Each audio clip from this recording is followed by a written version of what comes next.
This is week 3, and our theme is the relationship of the Godhead, the Father, the Son, and the Holy Spirit, the relationship between our Lord, our everlasting Father, and our Lord, the Holy Spirit, and our Lord Christ, the firstborn Son of God. So we are looking at the relationship, and the context of our learning and thought today remains the Spirit and Son, being exactly like Him by mode of birth, share in His glory.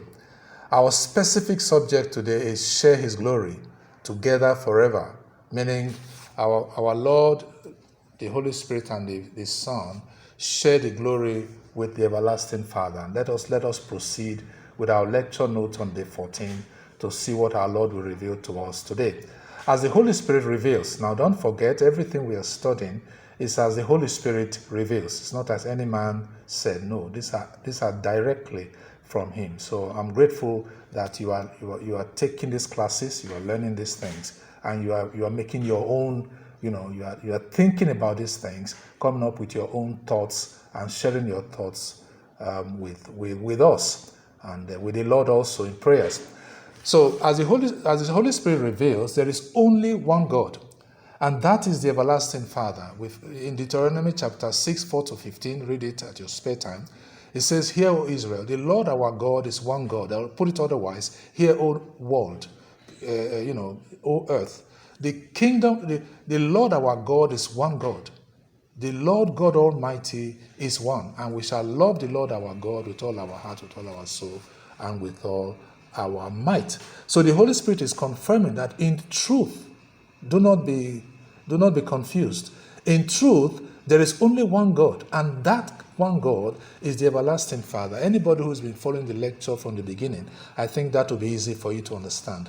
Recall that He was our everlasting Father was alone until He came to a realization of Himself and decided He didn't want to exist alone anymore, that He was going to have innumerable holy sons like Christ. In His wisdom, He decided to have 2 unique sons through whom He would implement His great decision. And that's why, and that's the purpose for which our Lord the Holy Spirit and our Lord Christ the Lord were born, in the unique way in which they were born.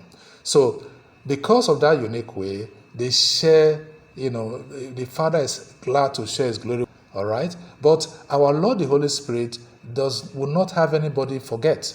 He will have us put it in clear perspective that for a truth, yes, we have the everlasting Father, we have our Lord the Holy Spirit with us. The name of our Lord Jesus Christ is ever upon our lips, who died for our sins. But never forget, we only have one God. And that one God is the everlasting Father, who is the source of all of this. However, the Spirit and Son, being exactly like Him by mode of birth, different from all others, share in His awesome glory and power. Share in His awesome glory and power. As we are told in Matthew 28, 18-20, remember what the Son of God said there. He said, "Go into all the world and preach the gospel, baptizing them in the name of the Father and of the Son and of the Holy Ghost." Now, the reason he said that is because he was expressing the mind of the Father, that as everybody calls upon the name of the Father, no matter religion, they all have different names for God. Our Father also wants the name of His Spirit and Son to be so honored, to also be known, to also be worshipped as He Himself is worshipped. So the Father quite loves to share His glory with His Spirit and Son. Let nobody misunderstand. Let everybody be very and acutely aware of that. Father God loves it, and I want us to note that word love. It means He enjoys it. It is His will. Anybody that does not love the Son cannot love the Father. And anybody who loves the Father will love the Holy Spirit and He will love His Spirit and love His Son the same. Anybody that does not love the Holy Spirit and say you love the Father, you lie. The Father does not accept that, because He loves it when His Spirit and Son are loved and worshipped the way He Himself is loved and worshipped. So this way, the Father, the priority for the Father is to have His, to accomplish His great decision, the purpose for which the Spirit and Son were born. So the Father loves it when he loves to share his glory with his Spirit and Son. And that's why the Lord said in Psalm 110 verse 1, the Lord said, to my Lord, sit at my right hand till I make your enemies your footstool. So the Lord is calling his Son his Lord. And God said to my God, it is to exalt his Son so that all men will worship the Spirit and the Son as they worship the Father. So the Father loves to share his glory with the Spirit and Son as the supreme counsel of the Godhead ruling over the earth and the universe. This way, the Godhead functions harmoniously as one towards the same goal, the great decision. And I want us to emphasize two key words here. The Godhead. The Godhead simply means the Father, the Son, and the Holy Spirit, the ruling over the entire universe. Remember, we studied once a few days ago, the Father does nothing. The team player, he is the team player extraordinaire. He does nothing without the involvement of his Spirit and Son. So you see that interrelationship between the Godhead and now how the Father loves to share his glory. And that love to share his glory with his Spirit and Son alone is evident throughout Scripture. All right? So note that Godhead, and also note the great decision. It is always about that great decision. Anyone who knows and does not forget the great decision, you know the newspaper of tomorrow. You know what's going to happen. Because as I live, says the Lord, as I have proposed, so it shall be done. It doesn't matter what is happening in the world today.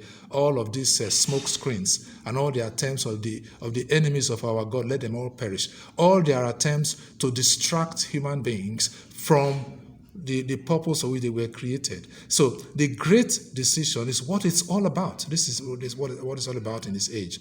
And so never forget that. As the Son and the Governor said, my food is to do my Father's will. And the Spirit said, I only do what the Governor wants. So we continue to see anyone who we continue to see that interrelationship between the Father and his Spirit and Son. If you think about these things, and I encourage you to do so, meditate on these things, and they all begin to fall into place like a jigsaw puzzle. It's very, very, very, very important for the foundation, which is the knowledge of God, to be very strong in every one of us. And that is our hope at the end of this short course. So anyone who rejects the Holy Spirit and Son rejects the everlasting Father, who commands all to worship his Spirit and his Son. Well, we can read what the Lord said in John chapter 5, verse 23. All right, John chapter 5, 22, 23. Say, for the Father judges no one, but has committed all judgment to the Son, that all should honor the Son just as they honor the Father. He who does not honor the Son does not honor the Father who sent him. It's a fantastic relationship going on between the Father and his Spirit and Son. Now the reason is so that the Spirit and Son will finish the work he has given our Lord and our Lord to do. Finish that work. What is the work? The great decision.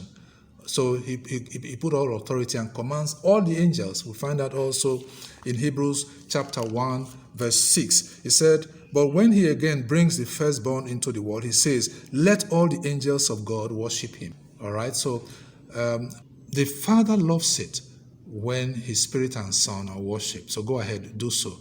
The unbelieving who disrespects the Son will not see life.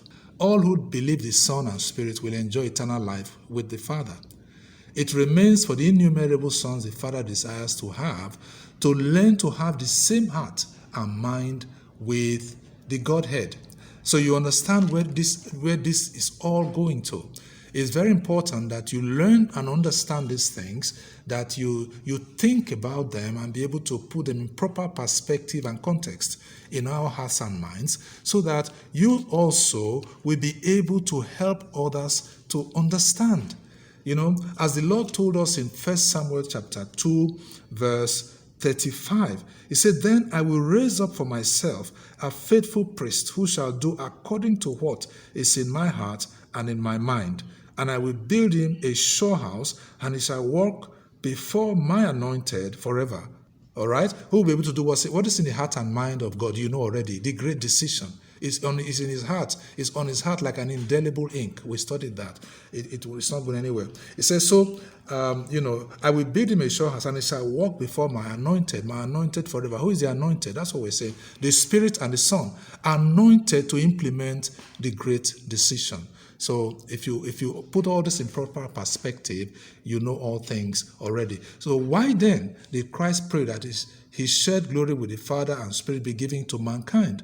Why do you think, Christ prayed that incredible high priestly prayers that his glory, the glory that he has with the Father? Let's turn with me if you will, John chapter 17, verse 22 to 26. He said, I do not pray for this only. Verse 22. He said, and the glory which you gave me, I have given them, that they may be one, just as we are one. What is the glory that the Father gave to the Son? This, to share his awesome glory and power with him. So let everybody worship the Son as they worship the Father. So this is the glory of the Father, which he shares only with his Spirit and Son. He said, I have given them the glory also. In other words, the opportunity for them to attain this glory, just like me and you. Just like I am holy as you are, they also will have that opportunity to be like us. And that's exactly that's why Father God always answers the prayer of his Son, because the Son only prays according to his will.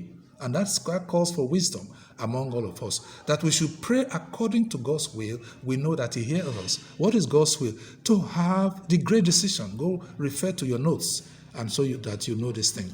Also, what is also, I want to take us back a little bit. Let us remember that we have an opportunity to share in this glory with God by running to attain, by partnering with the Holy Spirit and with the Son to implement Father God's great decision. How? First of all, personally in your own lives, run the race to be holy like God. Okay? And then you now help others to be holy like God. This is what it's all about. People who do this become great. It is so that his innumerable sons live in harmony with each other and with the Godhead, as Father God decided before the world began. So this is how the Godhead, members of the Godhead, our Heavenly Father, together with his Spirit and Son, this is the interrelationship that is going on among our Father and our God, and with his Spirit and Son, our Lord and our Lord. So don't forget these things. The Godhead is eternal. You know why now. Anybody born in his image, the great risk, remember, refer to your notes and make sure these things, you don't forget these lectures. Because if you know these things, then you know all things. Now, considering above context, comment further on the question asked in the lecture note. All right? Comment further on the question asked in the comment on the lecture. What is the question? Why then did Christ pray that his shared glory with the Father and Son be given to mankind, to me and you? Think about it. Send your answers from learning and thoughts to the address below. And may God bless you abundantly. See you tomorrow.